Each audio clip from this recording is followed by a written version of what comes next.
Update on the Lacombe, Louisiana self-defense killing that happened at a Lacombe laundromat.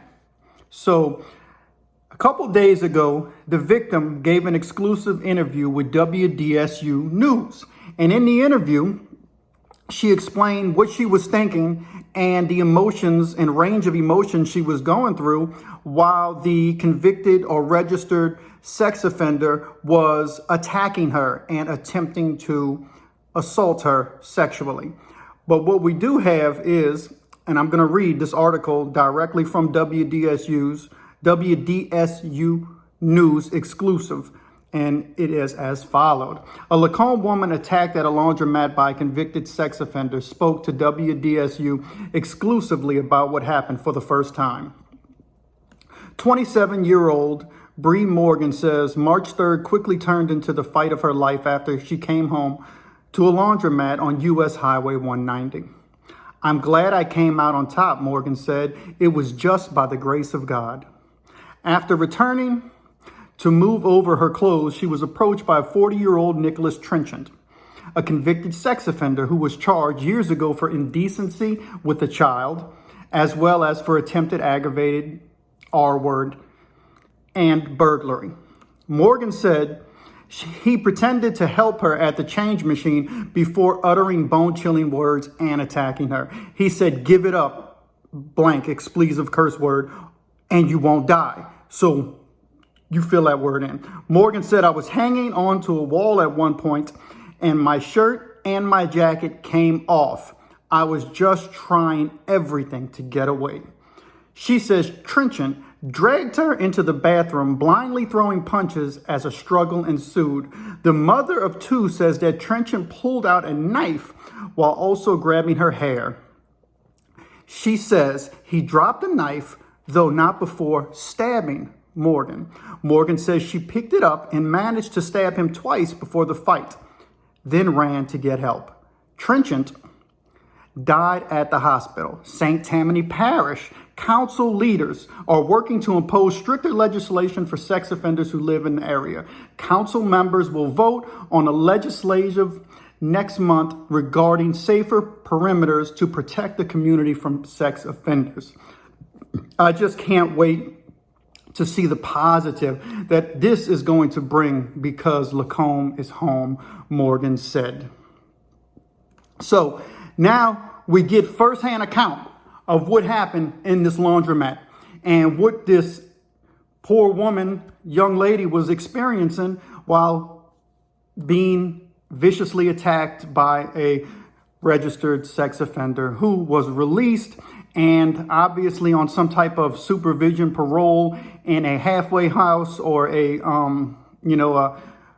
home where you get implemented back into society. And hopefully the goal is with these homes is to, or these halfway houses is to get the offender implemented back into society slowly. So it's not just a big culture shock on them, and the goal is to get them to where they're productive members of society. But as we see in this instant, Nicholas wasn't trying to be a productive member of society. Nicholas was trying to find him another victim after he had multiple victims before and multiple convictions on sex offenses. This guy was a constant predator when it came to sexual offenses and making victims out of people when it comes to the area of, sexual charges. This is sad. This lady, I watched the interview. You can go look it up on WDSU News. And she seems to be really put together. She seems to be a solid young lady. She understands the gravity of what did and didn't happen from what I can tell. And she seems like she's, a person who's, going to be able to deal with this, cope with this. Now, we don't know, time will tell because emotional scars sometimes take time and they pop up when you least expect it. So, we don't know, and she doesn't probably know exactly what the long-term effects will be. So because she's a victim no matter what, even though he still didn't achieve his ultimate, motive by doing what he was trying to do to her, She still had to defend herself. She still went through a battle. She still had to fight. She still has emotional trauma. She was thinking about her children and her life, probably flashing before her eyes as this guy was doing this. Thank God that she stood up and she was able to get the weapon from him, defend herself, and ultimately end him. And that's probably the best case scenario, is that he got ended so he couldn't make a victim of no one else. Sad to say, but this guy is, I don't know what to say about it, man. Like I said, this is a crime and incarceration channel. I was incarcerated with a lot of sex offenders.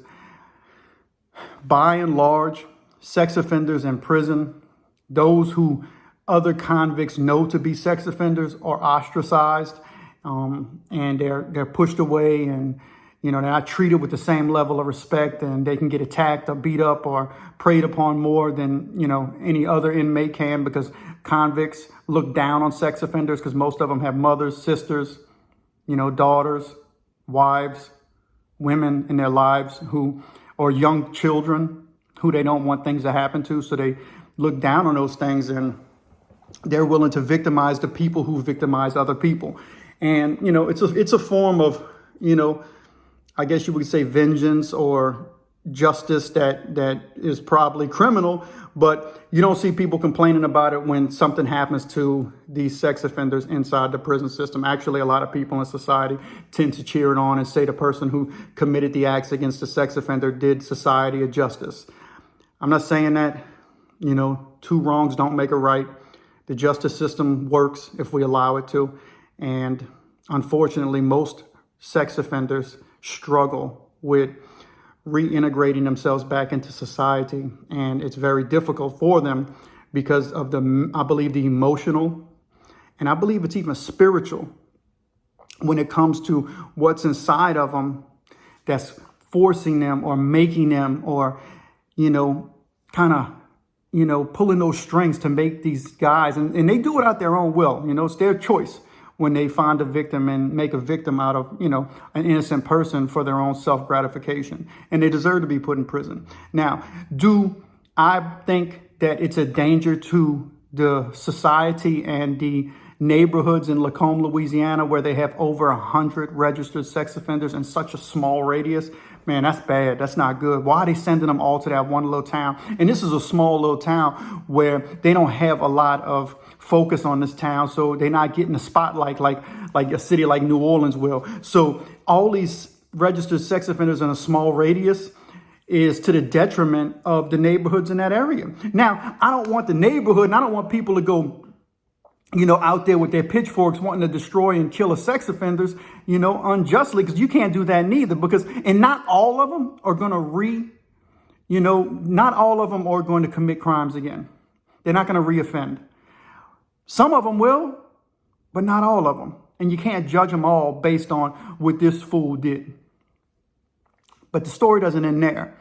The day after the victim gave her exclusive interview to WDSU News, the very next day, the laundromat burned to the ground. That's right. The fire department came out and gave an interview saying it's under investigation. At this time, there's nobody that was hurt. But the laundromat where this happened at is burned. It's gone. Burnt to the ground. It doesn't no longer exist. Now the community, from what I understand, this was the only laundromat in the community. Now the community doesn't have a laundromat.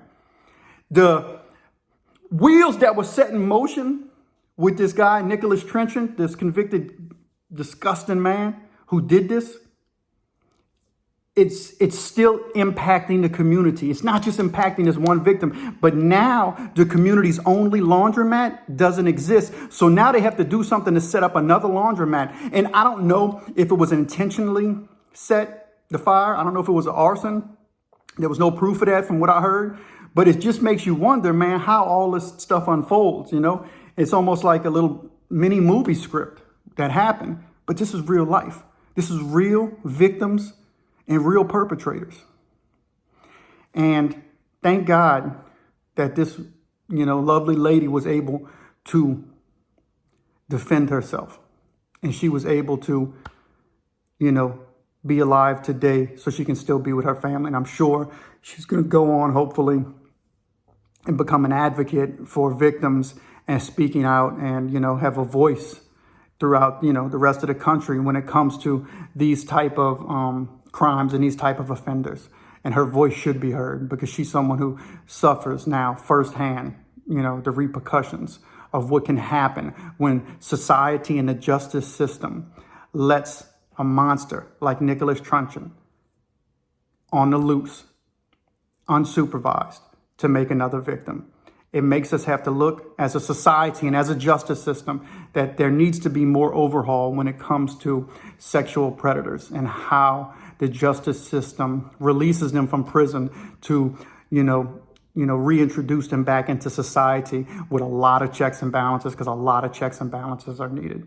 But anyway, that's the update on the Laundromat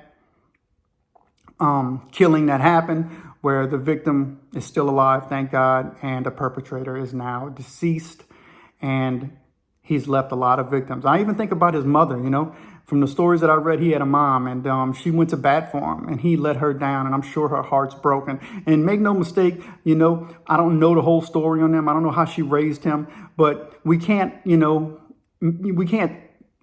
ridicule her. We don't know the story. She's a victim as well. So my heart does go out to his mother, because I had a mother and she didn't do nothing wrong when I was committing crimes, when I was riding around, fighting and shooting, and doing things I shouldn't have been doing, stealing and everything else. She didn't make me do nothing. She was a victim. And I'm sure people probably judged her based on my actions. And it wasn't her fault. I was a grown man doing those things. Anyway, give me a like, thumbs up, subscribe, and thanks for being a part of a small channel that I'm trying to get going, Southern Crime and Incarceration, and have a great day.